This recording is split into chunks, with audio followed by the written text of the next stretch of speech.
Yes, people, welcome to Never a Foul. There you go. I had the wrong background. Oh my God, look, Premier League list announced, Oh my God. Welcome to Never a Foul, people. I'll sort that out after. There we go.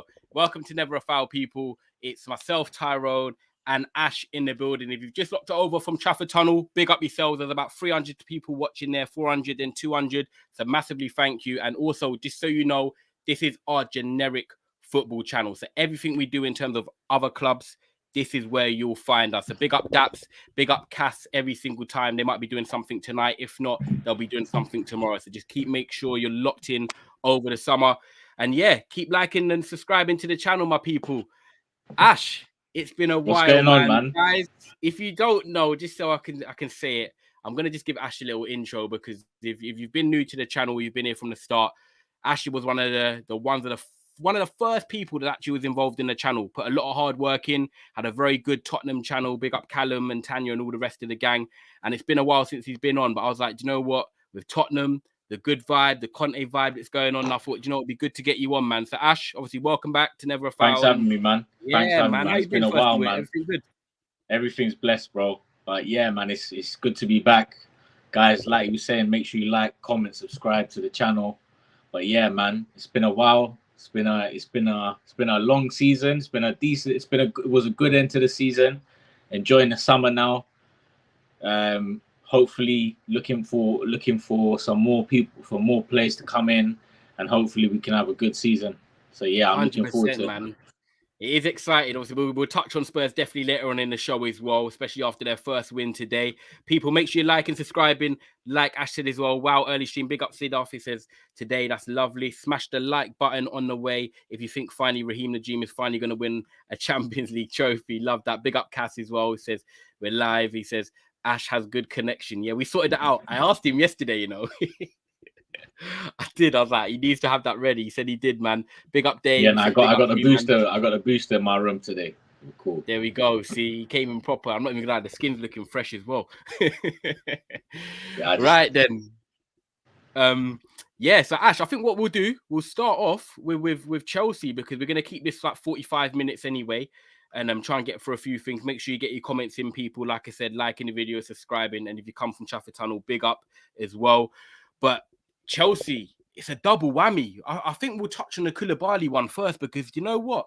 I haven't even had a chance to really talk on it yet. It's kind of happened, so fast in terms of Chelsea were linked to De Ligt, they've been linked to Kunde, and then Aki, and then all of a sudden, bang! They just signed one of the top 5 centre backs in the world. Wow, is that how highly you rate him? I've been rating Koulibaly for so many years, and I thought he should have left Napoli years ago. But knowing what Napoli's president is like, this guy is a tough guy to deal with. Like a couple of years ago, he wanted over 100 million. Nobody was coming to pay that money for him. He's the same as Lazio. It's the same situation with SMS, Milenkovic-Savic. Their presidents are very, very stubborn. You ain't getting their players for a cut price. You're paying top dollar. That's why SMS still hasn't left. Nobody wanted to pay over 100. Same with Koulibaly.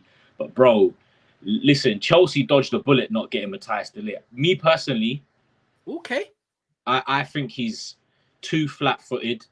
He's too kind of.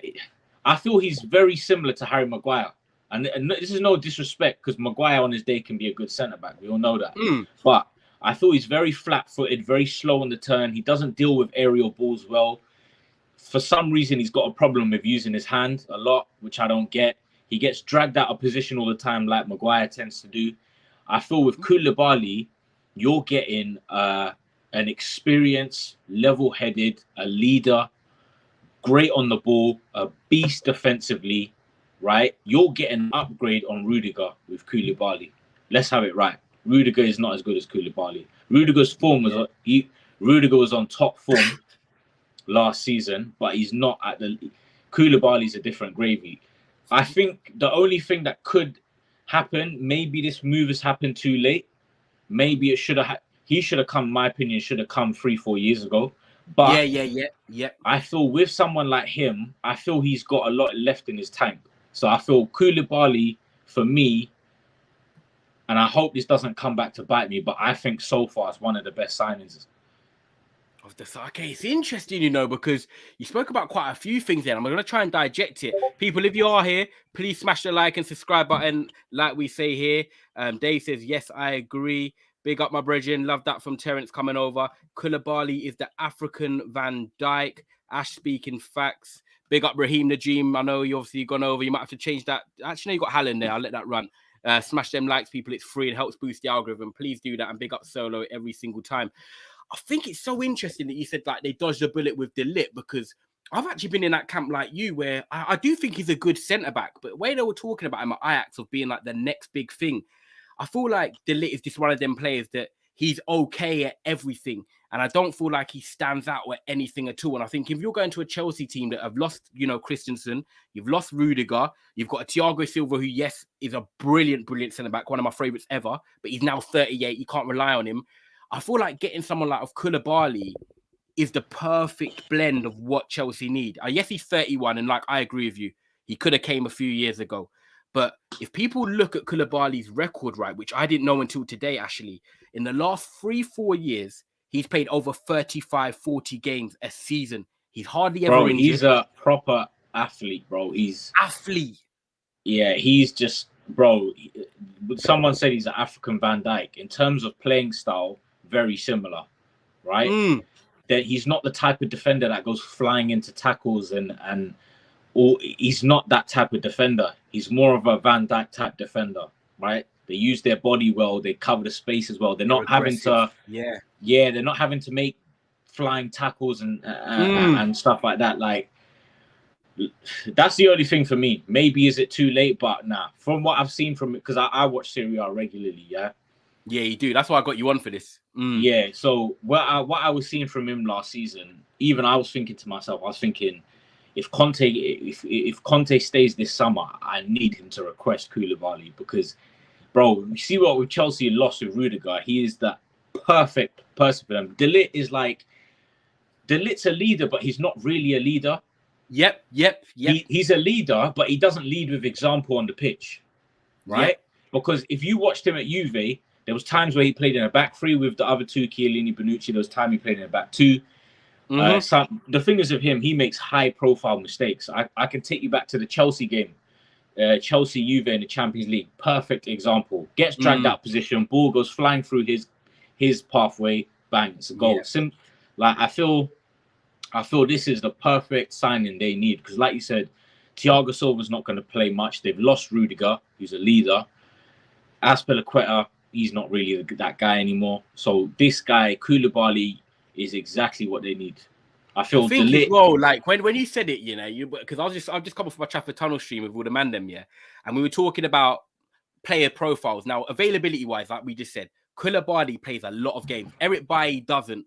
Rudiger obviously does. But you know, when you look at them type of players, you got the Rudigers, you got the Baillys, and then you got the Koulibalys. I feel like they're all in that sort of same stature where they're quick, they're aggressive, they're a bit erratic at times, but sometimes you just need someone like that. And I feel like with Rudiger going away from Chelsea, they haven't got that sort of aggressive type of look. Nathan Ake, they're looking at Chalobah's. They're a bit pretty and safe, but you need that someone that's going to be aggressive. Is going to put a bit of fear into an attacker in a sense. And I just feel like Kulubali gives them that. And I think Kulubali, he gives you that calmness. Your teammates trust him, the keeper trusts him, the manager trusts him. I think this is a great signing for Thomas Tuchel, man. And I think also as well, I'm gonna get Haj in a minute as well. The people underrate that obviously he's a winner for Senegal, winning the African Cup of Nations. 100%. Captain as well, or if not, it might be Mane captain, but I think Kulubali is captain. No, I think Kulubali is their captain.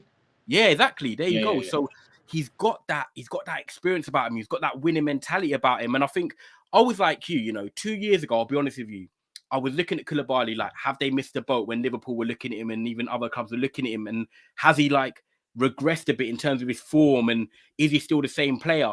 But for me, it's all about timing, Ash. And I think when you've been in Italy for so long, I think you need that fresh challenge. And at 31, we us man are the same age. We grew up watching players when they get to 31. You're thinking it's the end of their careers. Look at Benzema's and Lewandowski's, Thiago Silva, and all these players now.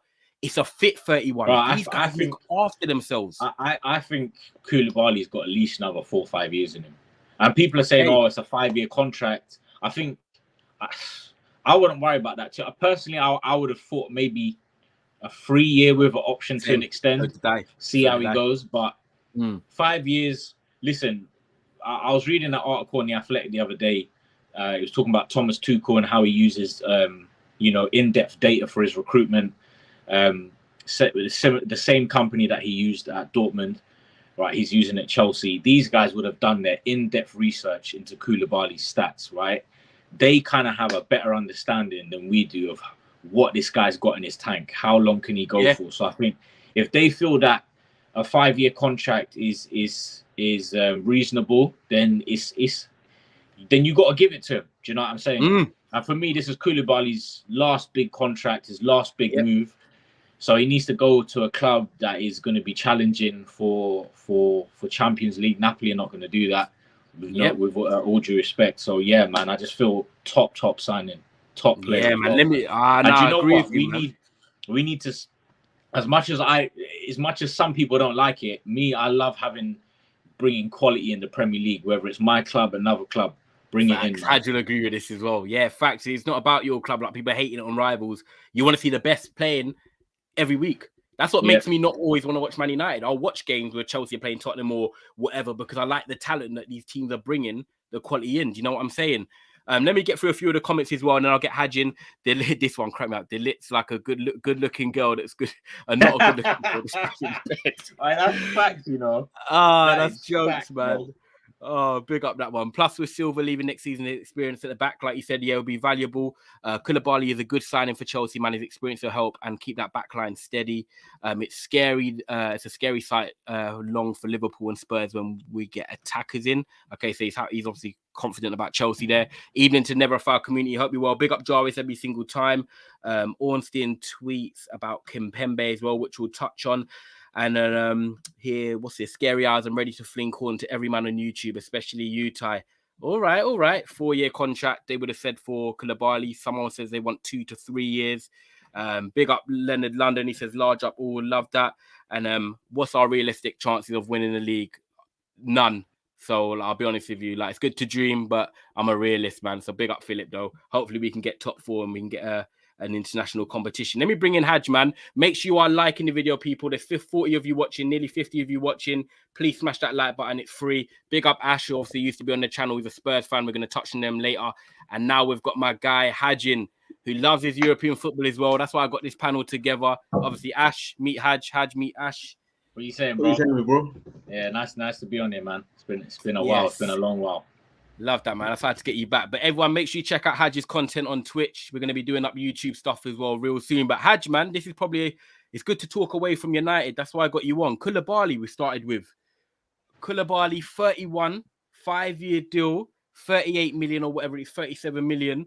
But what's your initial thoughts about this? Because there's a couple of Chelsea fans that are a bit reserved. But 85% of them, 90% of them I'm seeing are all for this. They are loving this signing. Like, do you think this is as good as what people are thinking, or do you think, you know what, like Ash said, could it be a couple years too late? Nah, I think he's a tank. I really do. I'm a massive Koulibaly fan. Like last year, I watched not much, but I say like a decent amount of Syria. And you know, every time I watch Napoli, I always said to myself, this guy is too good for this Napoli. He's just dominant. He's dominant. Yeah. Like he's like he is an African. He is a Senegalese Van Dijk. He's just he has that presence about him on the pitch. That's the thing. Like I said, that sense of calmness. Everyone trusts him. Like his ball playing ability is very good. Defensively, he's gonna cause problems for a lot of forwards in the league, man. Go on, Haj. I'll let you land as well. Go on. Yeah, no, it's like he's the prime embodiment of like a player that leads by example. And like I remember I was watching this one game. It was Inter Milan against Napoli. I think at the time it was either first v second or second v third. That is a massive game. A lot on the line. And when I tell you, he put in one of the most dominant performances I have seen. Like even I was like, wow. Like literally 90 minutes. I'm like, he needs to leave. 30, 31, 32. He needs to leave because only, like with all due respect to Syria, only once he leaves Syria will he begin to get his flowers? And Facts. funny enough, that's how a lot of people are like. It's like how they say, "Oh, only once you've done it in the Prem, am I gonna rate you?" But the thing is, like, the Prem isn't like they put the Prem on some pedestal as if it's the #1 league. Like, you don't have to do it in the Prem to go down as an elite player. And I'm certain, man, like Chelsea have gotten a top 5 centre back. In my opinion. My days, that's exactly what I said. I said they've just gone and bought a top 5 centre back in the world. Like, and do you know what it is? Yeah, go on. Is with that, bro. You would, like, with all due respect to Napoli, you're never going to get recognition like that playing for Napoli. It's not even just Syria, it's Napoli, because you could go Juve and you're going to get recognised, yeah, if you put in big Champions League performances. At Napoli, you're not going to get that. And I feel for a player at his level, and the same thing goes for Milenkovic-Savic, they have to leave their clubs. They have to go.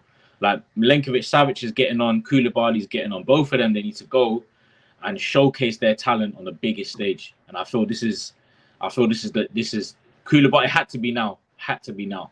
Yeah, it did. You know what it is? Make sure you smash in the like and subscribe button, people. Dave says need him to squash that Martial pilling for you. Terence has questionable ball knowledge because he says Serie A players can play till 40.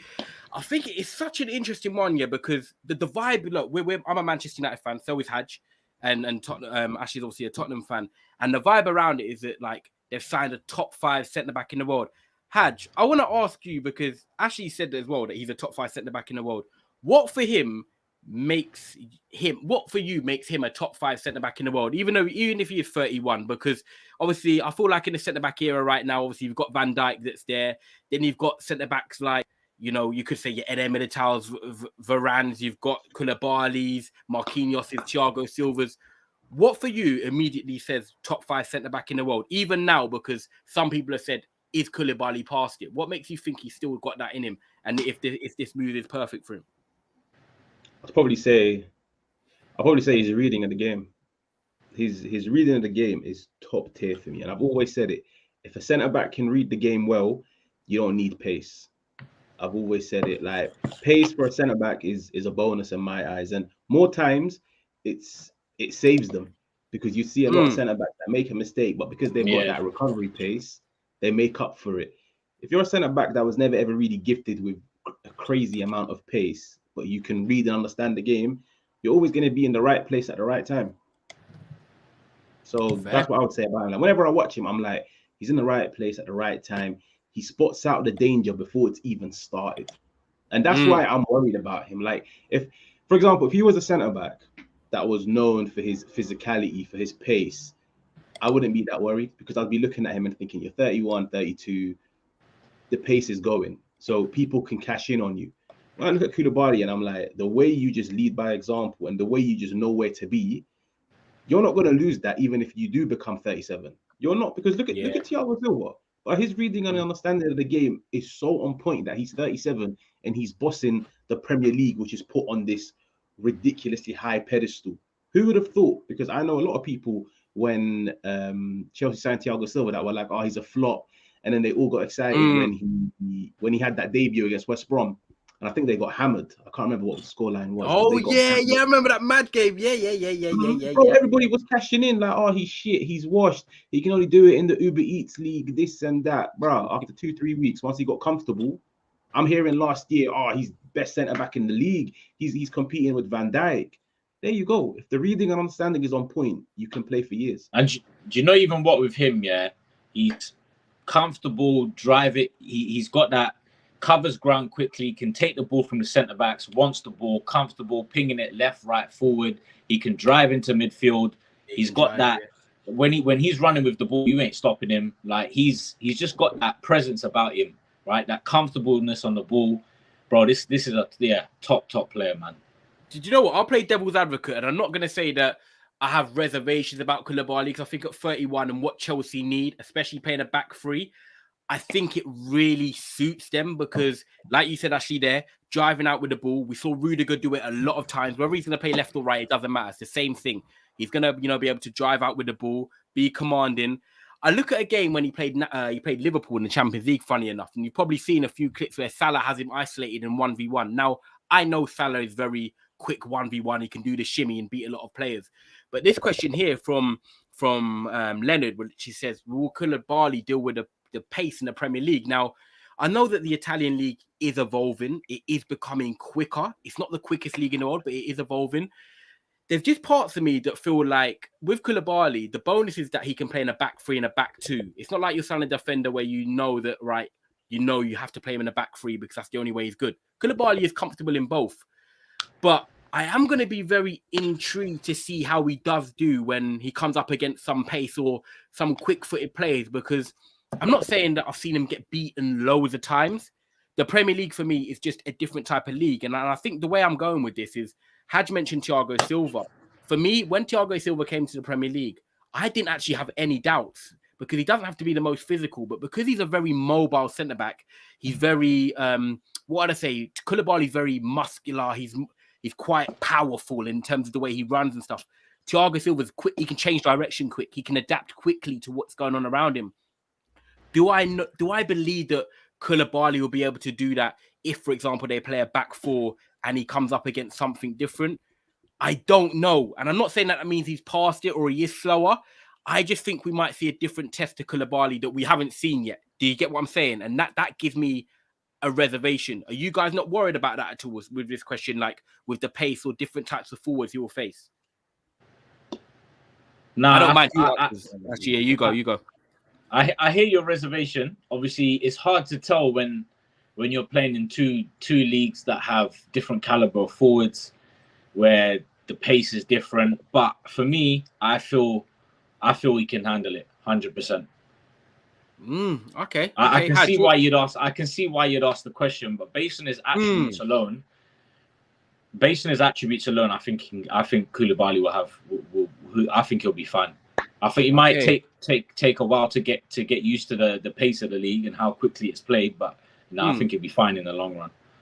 Okay. Haj, you were nodding straight away, like, I can't believe Ty's actually saying this. Like, yeah, you're fully confident that even with the term of the pace or however you want to use pace, but the angles running, people running in behind him and stuff like that, you feel like something with Kulubali he will deal with at ease. Do you think? I just think he could be tested at times. No, of course he'll be tested, because you have to bear in mind, in the Premier League, he's going to have more players trying to make that run in behind than Syria, and B, the one thing about the Premier League is there's not much control in the league. Like, there's a reason why a lot of people like the Premier League, because it's very end to end.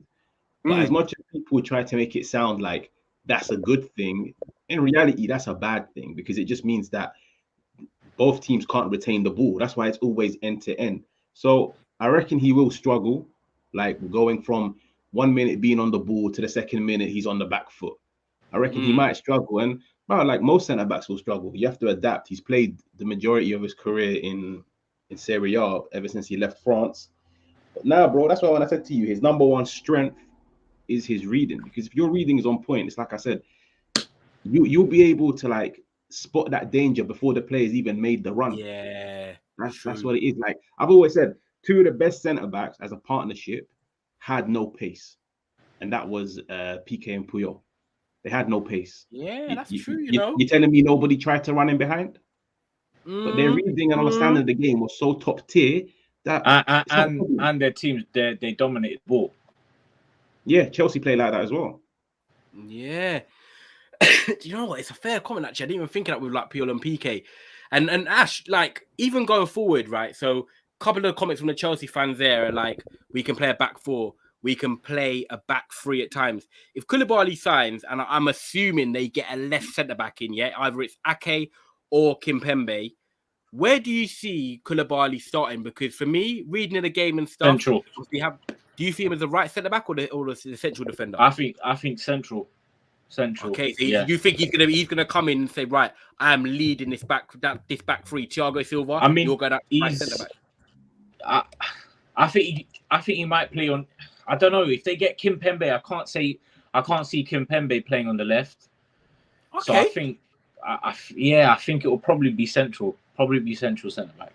Because if Kimpembe comes in, he's definitely the left centre back. Like, no doubt, left-footed. He's played that for PSG already, and I don't think he's good enough to... Yeah, I think Kimpembe will be the left. And then I think Kulubali. Who else have they got then? Nah, he'll play wing back. So you've got Thiago Silva, Koulibaly, Kimpembe, and then Chalobah. Chalobah there, and that Levi Koval, that youngster from Cole, Huddersfield. yeah. If if they get rid of him, that's just madness, absolute madness. But yeah, I think Koulibaly will play in the middle, man. Okay. What about you, Haj? Where do you see it lying? It depends. If Silva starts in the middle, then he might start on either side. Depends. Okay. I think. Well, I'm guessing they're gonna play back 5. Or back 3, shall we say? I reckon it'll be Silva in the center. It will definitely be Silva in the center, and then I think it all depends because wait, is Ake confirmed yet or not, or is it like? No, I think they're looking at Kimpembe now. Oh, cool. I reckon if they don't get a left side centre back, then I reckon Kulubali will play on the left. Because even though he is right-footed, at Napoli he played on the left side. Yeah, so Napoli plays left. Yeah. Okay, he's a bit like Van Dijk, and he's like very comfortable enough to play on the left side. Yeah, he's very comfortable there. So I reckon like his versatility will help. He can play left, he can play right, he can definitely play in the center. But if they do sign a player for the left slot, then yeah, he'll go on the right. Silva will go in the center, and whoever they sign on the left will just slot over there. Yeah, that is a very good center. Like they have the Silva fit and him fit, and then they got a Kimpembe. That's literally a reshape of the whole back 3, to be honest. Let me get through a few of the comments. Big ups to Timo Werner. He says Silva starts central. I think he'll be right centre back. Someone saying left centre back. Liked already. Love that. Make sure you are smashing the like, people. I think 4 away from 50. There's over 50 of you watching, so massively do appreciate it every single time. No chance when playing Silva. Start central. He plays on the left for Napoli, even though he's right-footed.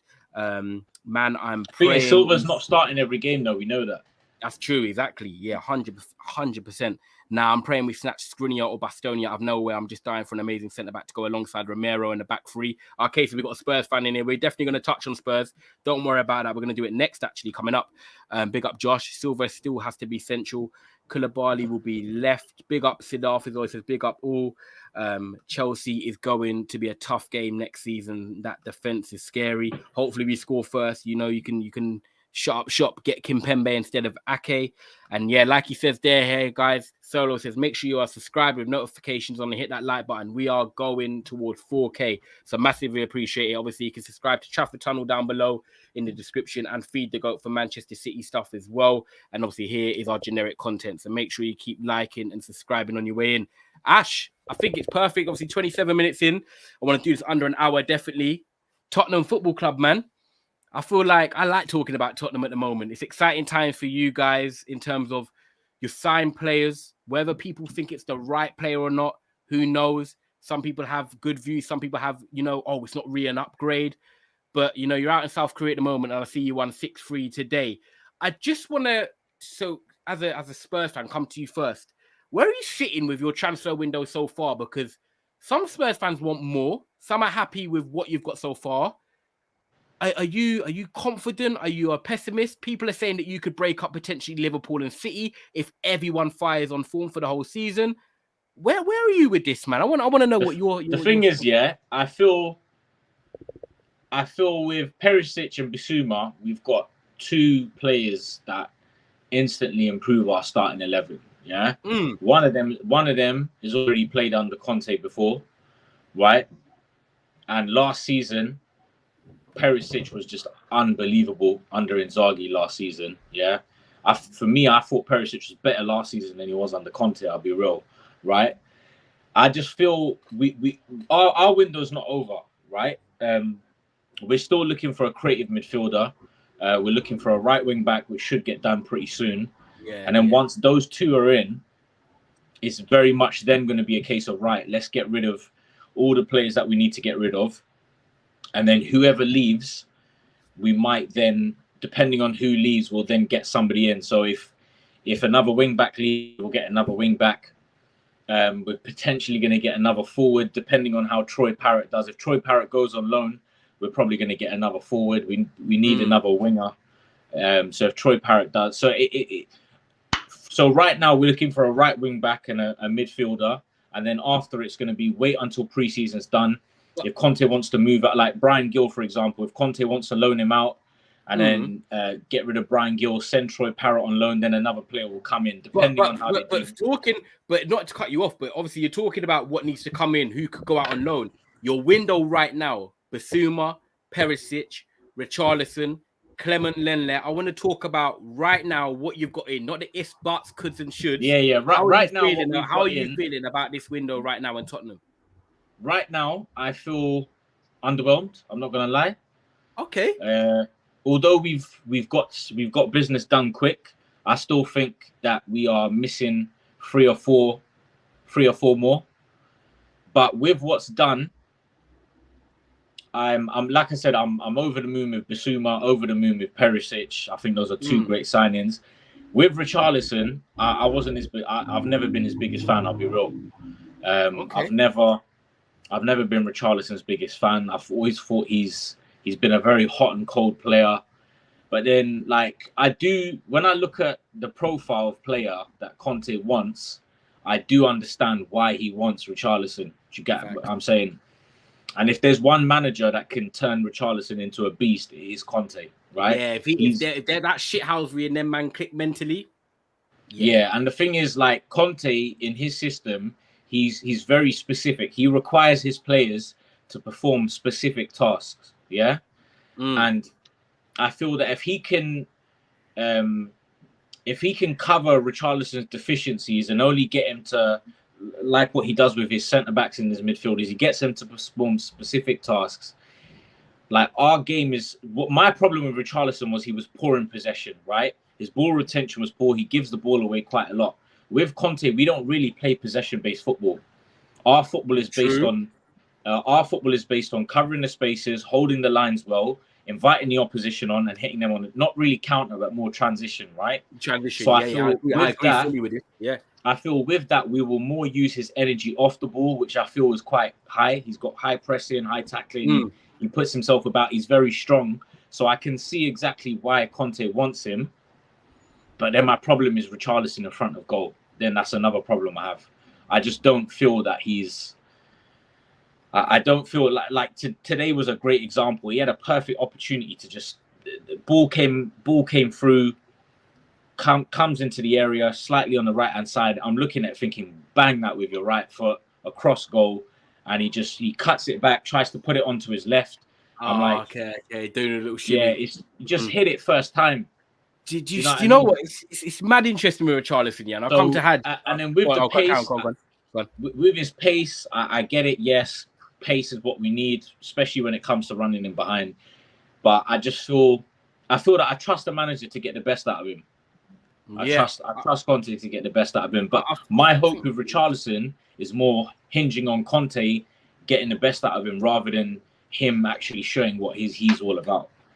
Okay, yeah, no, that's fair. That's fair because I heard mixed reports from Spurs fans and even people online, general football fans, about the Richarlison move. And for me, I know people had their reservations, but I feel like mentally, it's the perfect stepping stone for him. He's not going to a team that's like completely challenging, but it's an upgrade on Everton. He is going to play games with Champions League. And I feel like when you're looking for a forward in today's market, I know he spent 55 million and whatever it was on him, but he's versatile across the front three. He's got Premier League That's experience. Another thing. You can play across the front three. Exactly. Play across the front three. Versatile. He's hungry to succeed. He wants to get into... He's got a good mentality. Yeah, good mentality. I just feel like for 60, 55 million, when you look at Rafinha going to Barcelona and you've got other players floating around Europe, in terms of the level he's at and where Spurs want to be, it's the perfect squad addition for me. And I think Basuma, I think there's not one player in midfield in the Premier League last season that probably played better against the top six sides outside of the top six than him. I remember the game, and you know what the game I actually remember, which probably was the game against you lot. He clamped us. Oi, Harry Kane did not get a sniff in the pocket. Did not get a unbelievable. Sniff. And I was like, we need to sign Basuma. Manchester United need to. With Basuma, he covers ground quickly. He'll go to the left, go to the right, put tackling, win the ball back, pass the ball forward. Give it. It's a perfect addition. It's like an all-round midfielder. Haj, where do you sit? Because the reason I come to you now is because we had obviously a group. We have our group chat, and we were talking about teams breaking up the top two, and if Spurs can go above Liverpool, and you said a great point. You said, I don't think they will, but if they were to do it, it would be them because they would have to have their whole team firing all season. They couldn't have Harry Kane on form for a couple months and he drops off and then Son fills the void. You said that you'd need everyone firing. When you look at Spurs' window, Haj, now, and even other rivals, Manchester United, top four and so forth, do you think Spurs fans should be happy about the window? And then I want you to also answer in terms of their expectations, where you think Conte should be heading with this Spurs team now. And also just signed Lenglet. So, talk to me about their transfer window and then the expectations leading into that. I think, with their transfer window, they got the business done early. But, I understand if a Tottenham fan still wants more. Because, you know what it is? It's like, some of the players that they've signed, I wouldn't say are starters. So, it's like Richarlison doesn't walk into their starting 11. I'd say he's more for squad depth. But there are some areas that Tottenham can't start the season without addressing. And I'd probably say one of them is the right wing back, sorry. I can't see Tottenham starting the season with Emerson or Doherty over there. I think it doesn't make any sense to me. So I understand Tottenham fans saying, we should be out there getting more. That fully makes sense because there's a lot of areas they need to address. But in terms of expectations, the squad is good, or should I say it's similar to Liverpool. It's slowly getting to a point where the starting 11 is good. The starting 11 is going to be very good with 1, 2, 3 more additions. And the thing is, they've got their attack is up there. It really is. Harry Kane can score and create. He's the best of both worlds. Son, I've always said it. Son doesn't even have to be on crazy hot form, but he'll find a way to put the ball in the back of the net. Even I think during the new year, he was a little bit off form, and there were some Tottenham fans getting on to him, maybe he needs to be dropped, maybe this. Give him a chance in front of goal, he will still bag. Maybe his overall game won't be the best, but the guy knows how to put the ball in the back of the net. I feel sometimes even though he scored 20 plus goals, it's easy to him. It's very easy. He can score in the box, outside the box. Cool. So you've got him, you've got Kane. Kulusevski has hit the ground running. And I think next year he's only going to get better because he's already had now 3-4 months. 3-4 months, new league, new manager. He needs to adjust. Now he's going to have a whole preseason camp. He's only going to get better and better. Basuma, Bentancur. I'm not a massive fan of Højbjerg, I'll be honest. So, the midfield is good. Romero, I love Romero. Romero to me is elite. Yeah, Romero's elite. And even Lenglet. In the next 18 months. Even Lenglet, I know a lot of Tottenham fans are against him, but I said it straight away. I was like, if Lenglet was signed to play in a back four, I'd be worried. I would be worried. Lenglet signed in a back three where he's going to have more protection than he does in a back four, and I'm guessing he's going to play on the left side. One of Lenglet's strengths is ball play. That's how he built his name at Sevilla. But it's not even a strength. His ball playing is crazy. It's crazy. It's very good. So, that's how he built his name at Sevilla. Barcelona wouldn't go in for a player that's shit. He was signed for his ball playing. And his first season at Barcelona, he was actually very good in his first season. It's just after that, he dropped off. But you could also make a case that the whole team dropped off after that. That's when they started having a lot of. And then Ronald Koeman was there. It wasn't really the greatest manager. He was playing a back three at times, and he was going to a back four. I just don't feel that Ronald Koeman really knew what he's doing. But with Longley, I was a bit kind of underwhelmed at first. Yeah, me and you were voice noting that. Do you remember? Yeah, and I wasn't happy at first, and then I was kind of thinking, right, we're still looking for another centre back, which gives me a bit of belief. So from what's coming out from all the Spurs journalists like Ali Golds and stuff like that, they're saying they're looking for a midfielder, centre back, and a right wing back, and like I said, a forward if Troy Parrott and Brian Gill go on loan, which probably will happen. So there might be another forward coming in, but with Longley, if he plays. For me, Ben Davies, I wasn't a fan of him, but I have to say, listen, last season, some of the performances he was putting in, he was a consistent 7 out of 10. He was just a consistent 7 out of 10 every game. And some of his performances, they were top level performances. So if he's going to rotate with Ben Davies, and then if potentially we can get another centre back in, maybe Longley could rotate with Eric Dyer. when I look at him, it's like Haj said, he's got more protection in the back three. Yep. And then I just had to go and remind myself how good this guy is on the ball, right? And then I looked kind of more in depth into his actual passing and possession stats, yeah. And bro, he's when it comes to ball playing, there's not many that are better than him. Put it that way. Fact. Yeah. So I agree. I mean, if he plays on the left, we could use him to play those long diagonals, those balls over the top, the balls spray them into Harry Kane's feet. He's comfortable playing through a press. I feel that can help us, right? And listen, if I've seen Conte revive Eric Dyer. I thought Eric Dyer was done at Spurs, right? Nah, he looks good, man. He looks like a back three he leader. He looks like you can't. It looks like it's harsh to even drop him now, right? So if he's revived Dyer and Davies, imagine what he can do to Longley. Yeah. No, I completely agree with you, man. And I think it's so interesting to see what's going to happen with Spurs. We're going to do one more question on Spurs, and then we'll move on to Pogba and obviously another Syria team in Juventus. Big up Leonard. He says, this is Spurs' last chance. If Conte doesn't break it, he will leave and Spurs will be finished. One thing is going to be tough, even for Conte, is to take Spursy out of Spurs. Actually thinking about it, Spurs should be challenging. Full Ball says, hello, Cass and Daps. Now, they're not on today. I know they'll be on tomorrow, so make sure obviously you stay tuned in for all the content. Shout out Cass and Daps every single time.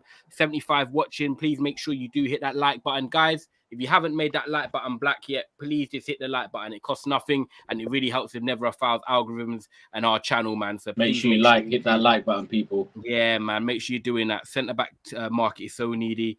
Sky Sports have reported we're in to get 2 or 3 more. Reguilón's looking to go Sevilla. Yeah, I see that. I think that'd be a good move for him, actually. Yeah, I think that's what I was saying. They're talking about 3, maybe 4 more players. Yeah, I think exactly. Yeah, I think that's the best way. Ash, I was going to come to you straight away, actually. Many of these centre-backs would look good at Spurs and Chelsea in the back three.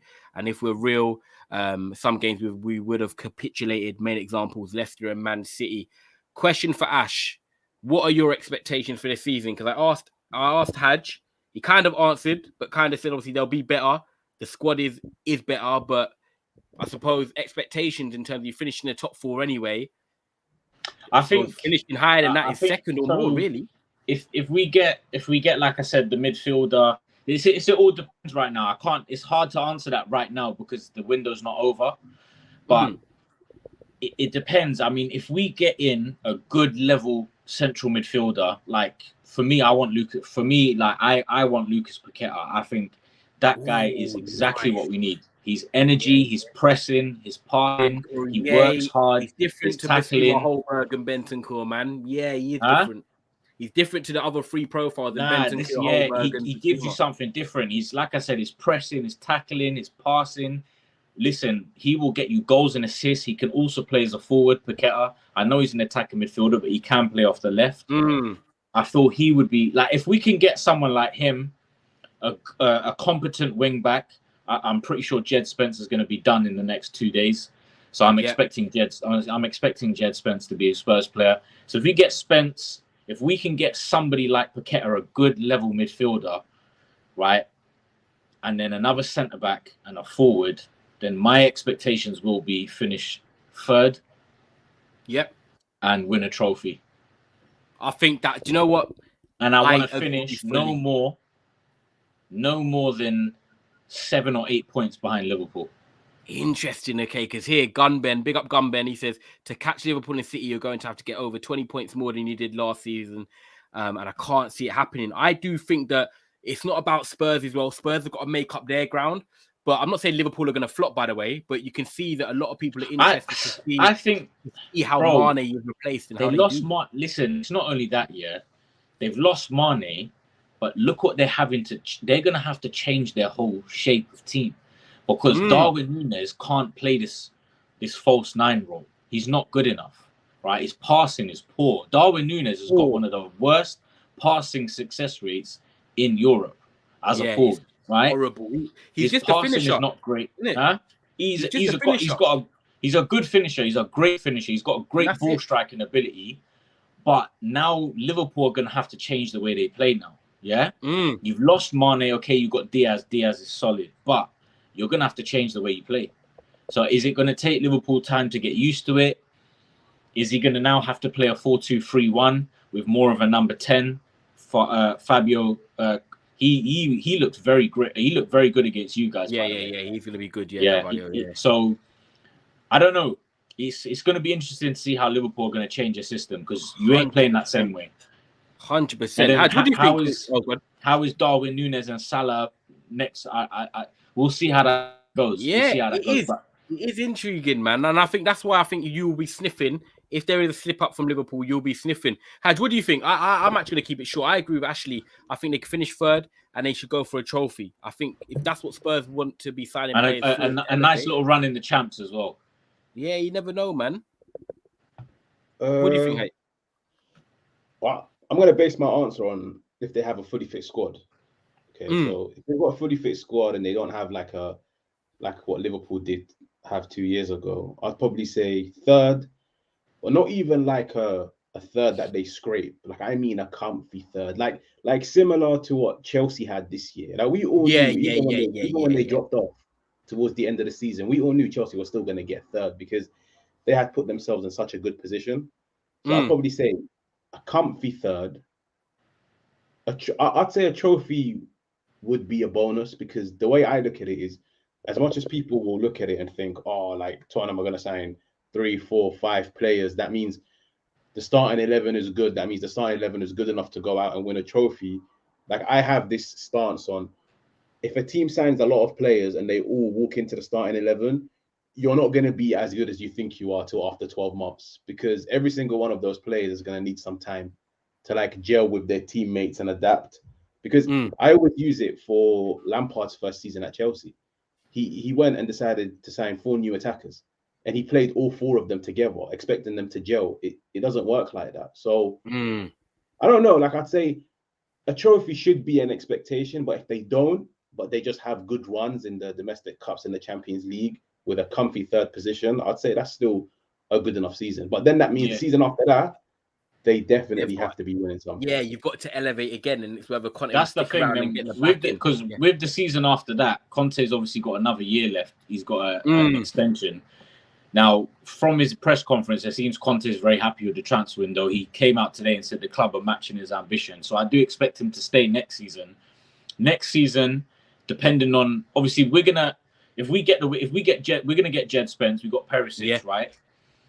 Then next season we're going to find more holes in our squad. That's just how the game goes. We're going to find more players that need to be moved on, couple holes. Then next season, if we can get 4, depending on what we need, maybe 3 or 4 more through the door, high-level signings, then that's when we have to talk about challenging for league titles. Yeah, and it doesn't seem that far away because it's all about, the players performing now, getting top 4, and then taking you guys to the next level. And you just never know. I'm going to get through a few questions at the end of the show. We're going to do one more topic on Pogba. I'm just going to get through these, guys. Don't worry about responding to them. I'm just going to read them out. What if Spurs put in a title chase but fail to win any trophies as usual? Conte will be gone next season and you'll be left with so many players that won't suit any other manager. It depends how they recruit. That's a shocking take. Do you want to respond to it in 30 seconds quickly or not? What if Conte doesn't win a trophy? As long as he's backed, he's not going to leave. If he doesn't win, he's gonna say, right, this is what I need. He's just gonna make sure the board continues to back him. As long as he continues to get backed, I don't see him going anywhere. Okay, fair. Nah, fair. I love that one as well with Darwin Noodles, people calling him.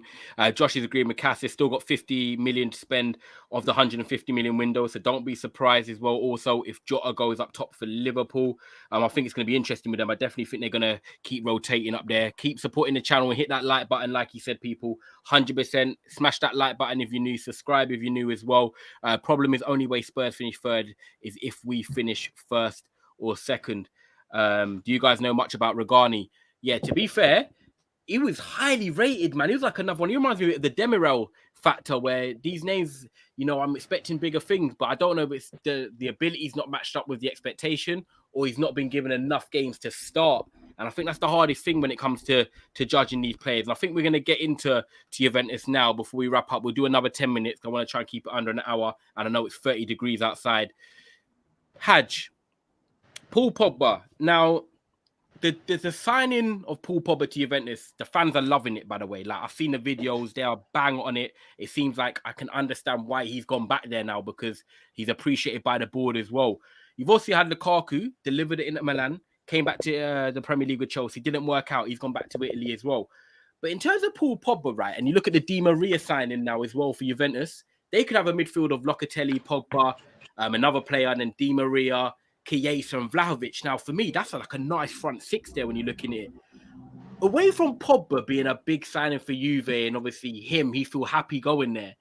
At 28 years of age now, what is the pressure like on Paul Pogba? Because I don't think no one's really spoke about it. Everyone's talking about, oh, Pogba chose the easy route, or look how much Juventus are loving him. But what about Paul Pogba, the player now? Like, a World Cup year, 28, he's going back to a slower league in his prime years.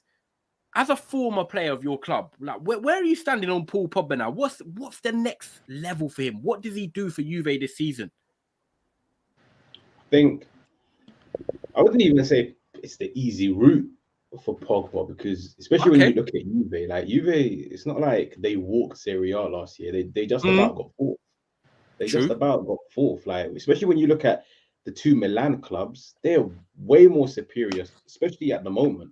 Like, that's the main reason why Juve are trying to go hard on the transfer window, because they know, like, they need to they're playing catch up at the moment. So it's not the easy route. I think we all know he went back to Juve because he's always come out and said, like, as much as I love my football, I want to be loved by the fans, because at the end of the day, that is the environment that I'm going to work in for the next 2, 3, 4 years.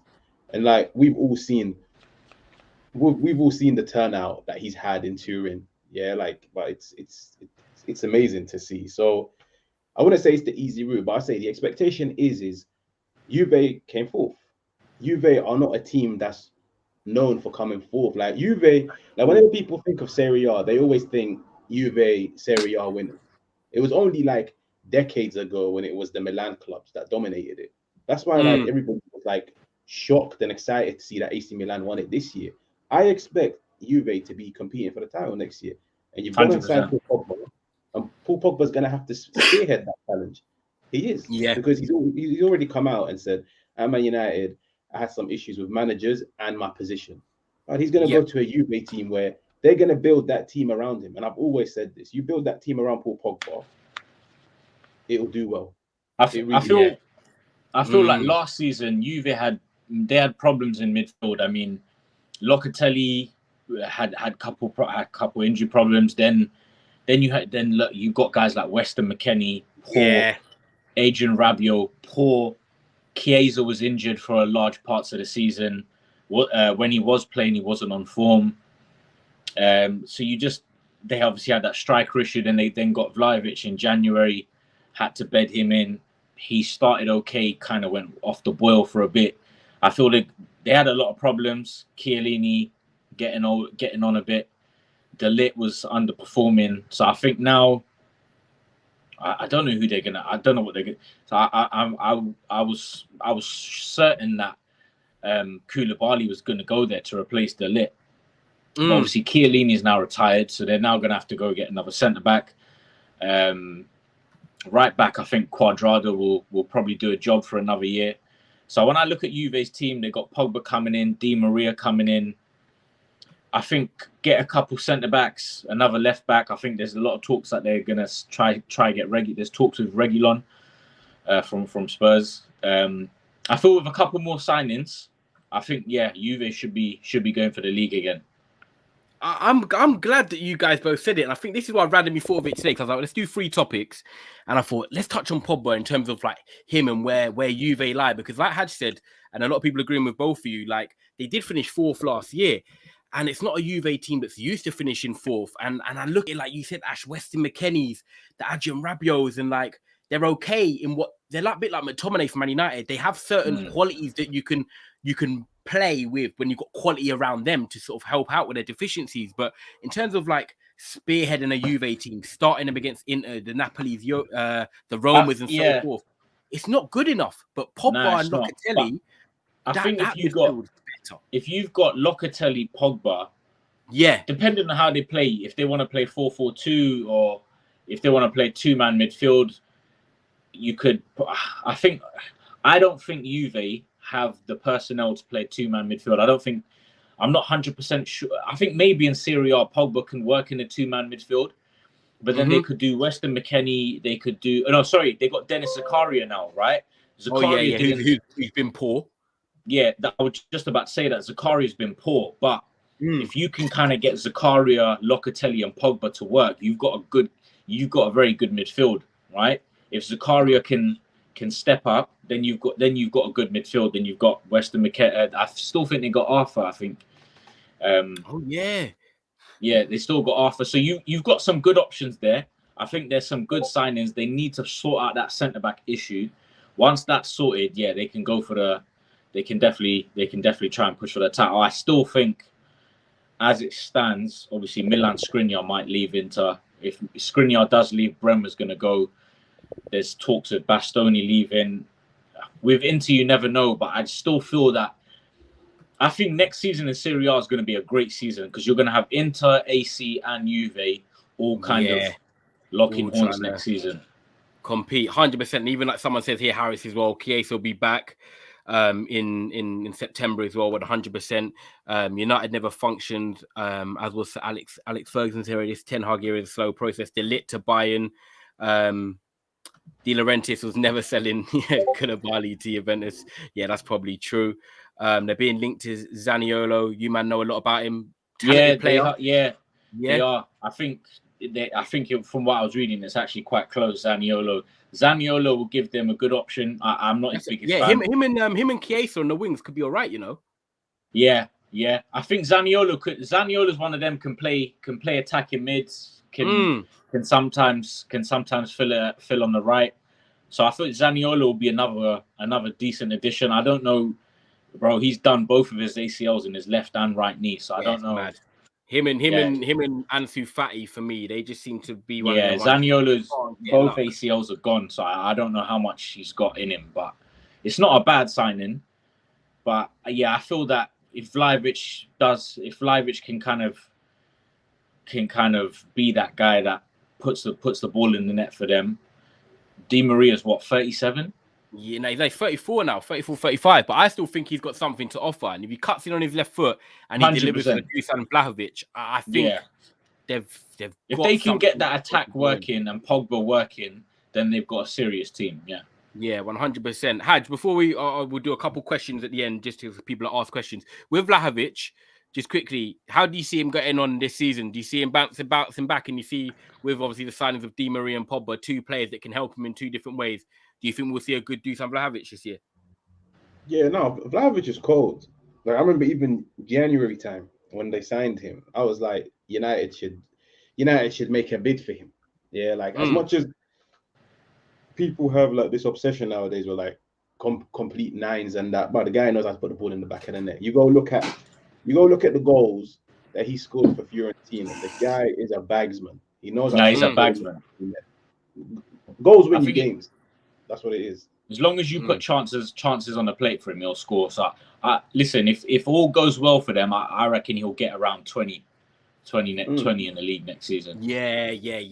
I think that's what I'll be expecting minimum. You know, I think if he can get his scoring boots on, also takes pens. I know people say pens, but they all count. I think he can get 20, and it's just about.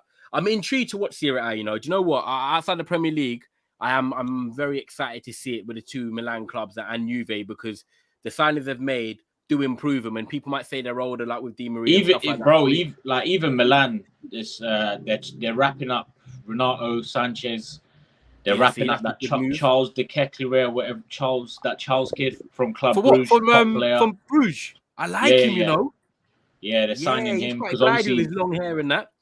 He'll probably play up front for them. They've got Origi, so they're going to have him and Origi. Obviously, Giroud will be there. Zlatan, I think, still. I think Rafael Leao still there, of course, for one more year. Leao is still, Then they've got Tonali, Benacer. Renato will replace Kessie. That's a great replacement if he can stay fit. Renato Sanchez, that's a top player. Yeah, man. I think next season Serie A is going to go off, man.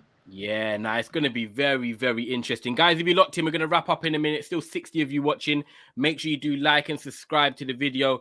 Ash on Twitter is manlikeash09. Haj, all his content's on Twitch. He does do a bit of YouTube stuff maybe this season as well, so keep an eye out for that. And yeah, man, make sure obviously you're subscribing to here, liking this video. Cass and Daps, I'm sure, will be doing something tomorrow as well.